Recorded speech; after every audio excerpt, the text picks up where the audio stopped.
Believe it or not, Americans spent over $7 billion on dry cleaning last year. But having your clothes cleaned may affect more than your wallet. California regulators have just banned a common dry cleaning chemical. They're calling it a public health threat. Early Show national correspondent Tracy Smith has more on this story. Good morning, Tracy. Good morning, Hannah. You know, the truth is there's nothing dry about dry cleaning at all. Your clothes are actually washed in a solvent that is so toxic, the government calls it a hazardous air pollutant. And you could be breathing it in without even knowing it.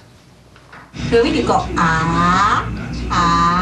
Maury Michelson and her husband Danny had a beautiful baby boy and loved spending time together at home. Hi, here we are. But the more they stayed inside their New York City apartment, this is how we feel, the sicker they got. I would get dizzy, I would get headaches, just feel nauseous. I couldn't focus, basically. My mind was kind of just floating away on me. Turns out the air in their apartment was contaminated with a toxic solvent leaking from the dry cleaner downstairs. It's called perchloroethylene, or Perc, and it's used by 3 out of 4 dry cleaners nationwide. I would classify Perc as a neurotoxin. Judith Schreiber is the chief scientist of environmental protection for New York's Attorney General. She says dry cleaners love Perc because it washes delicate fabrics without shrinking or fading. But too often, Perc vapors can leak into nearby residences and offices. And Schreiber says long-term exposure can cause serious harm. You're at risk for neurological effects, liver and kidney illness, and increased cancer risk. You might have gotten a whiff of Perc's strong, fresh scent at your cleaners. But once Perc evaporates into the air, you can't always smell it. Maury had no idea her home was so contaminated until one day she literally collapsed from the fumes and was rushed to the hospital. The City Department of Health did tests on us and on our neighbors, and it was in our breath, and it was in our urine, and it was in our blood, and it was in my breast milk and my neighbor's breast milk. It was basically everywhere. And even wearing dry, clean clothes may put you at risk. In the first study of its kind, Consumer Reports measured Perc emissions from freshly dry cleaned blazers, and the results were startling. We found that there was a small but definitely increased risk of cancer from wearing freshly dry cleaned clothes once or twice a week. But dry cleaners say that's junk science. How safe is Perc? When handled properly, extremely safe. Nora Nealis runs the National Cleaners Association. She says studies of workers at dry cleaners have found no increased risk of cancer, even after years of Perc exposure. I have friends and neighbors and family members who are in the dry cleaning industry. I have no compunctions whatsoever about their health or safety. But some regulators aren't buying it. Last month, California became the first state in the nation to ban Perc, phasing it out at dry cleaners over the next 15 years.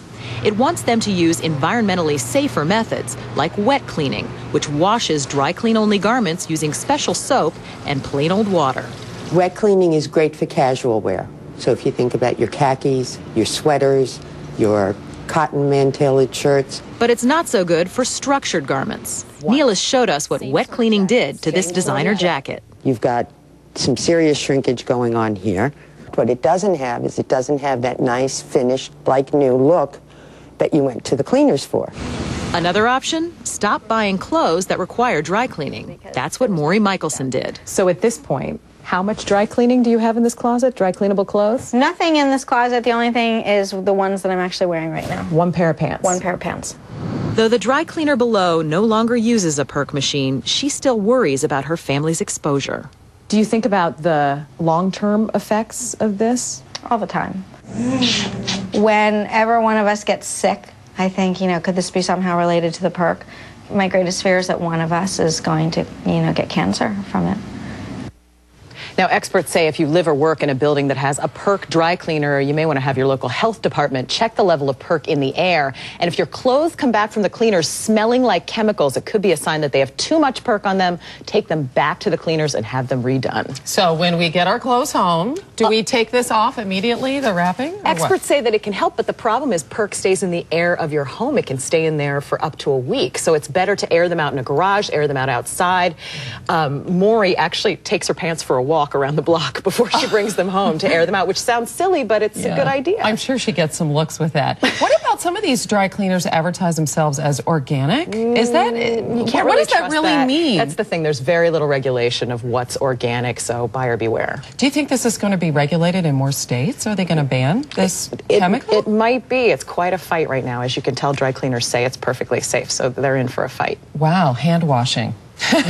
Maybe that's the buzzword. Try to wash it at home. Let's do that this weekend, Hannah, huh? Oh, okay, good, Tracy. I'll meet you there. Tracy Smith, thanks so much.